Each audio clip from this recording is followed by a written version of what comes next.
गत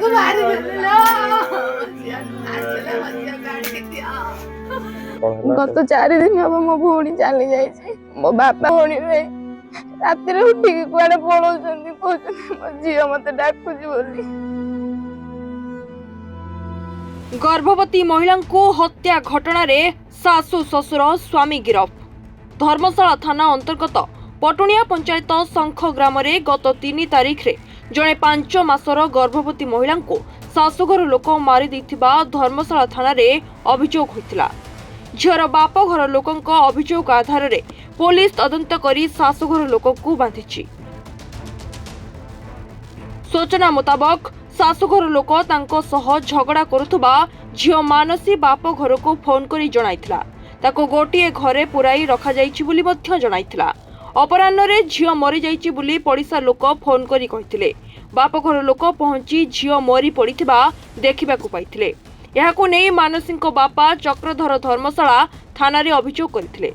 पुलिस पहुंची तदंत आरंभ करिथिला। आ ही तदंत अभियोग आधार रे स्वामी कालंदी और सासु ससुर को पुलिस गिरफ करिछि।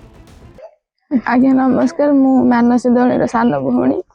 गत 4 दिन हम मो भौणी चली जाइए मो बापा भौणी राति उठिक कुआडे पलाउछन्ति कहउछन्ति मो झियो मते डाकुछि बोली। एमिति कोन मरले केमिति कहबो कोन सर, आपण तो देखुछन्ति हम घर सब गरीब घर हमर जेतिकी जहा धन संपत्ति जहा जेतिकी थिला बिक्री टिक्री करी मो बापा मो भौणी के बागर करथिले। किछटा अभियोग तांकर थिला 50,000 टका डिमांड थिला। जेहेतु हमर असुविधा हमर अचल घर आमे देई न पारिबारु बारंबार मो भौणी की से निर्यातन दियंती। जानिले सर केमिति सखाळे से मो पाखु कॉल करथिला जदी से ग्रहण लागि से दिन प्रथमे मो सहित कथा हैला। से कथा 2 मिनिट कथा आइछि। प्रथमे 2 मिनिट कथा आइछि कहला झियो ता पार्टीटा टिके सुबुथिला टिके ये सुबुथिला। मु ता पचारली तू खाइछु कहला हम खाइछि। तापर कहली तू पार्टी एमदी सुबुछि ना मते ठंडा आइछि मु रखुछि परे तते कॉल करबी मु रखुछि टिके आसिलानी। तापर से सेपटू कॉल करिक होछि झियो बापा को टिके बुझे तू तो एबे घरे अछु आ बापा को पुओ को टिके बुझे कहबो से तांको टिके जल्दी दे देबे काहे ना तो नना मते मो भिणेई जे ता काल सेई दिन काले कहिजंती जे से जिंस कथा तांको स्वामी स्त्री भितर झगड़ा लागि कि मो भिणेई भी ताको माडगाली करथि ना तू बापा को नेकी सांगरे आसे दरकार नहीं तू से जिंस भितर तांको दे देले मु खुशी रे रहिबी। एतिकी कहि कि से फोन काटी छी। आमे आ जानिनी जे से एमिति कर देबे बोली मो भौणी की मारी। मो नाम आसन दास। मु डेलीवरी जाइथिनी। मु साडी फेरिला भितरे आम मानिनी दळीर ता सासू ता ससुर आसीथिले। मते देखिकिन नमस्कार होइले। मने समूह नमस्कार कौन भल ना कहले हाँ गोटे शुभर संवाद देवाक आई। आज झील मरवा 4 दिन 16 दिन होता से आम गाँव को आसी 16 दिन भितर जो कहले मैंने कौन पाई कहले ना मानी पुओ की झील हबार अच्छी आ तुम टे आम घर को जीव आम झील को टे मेडिकल नहीं देखाशुना करवा।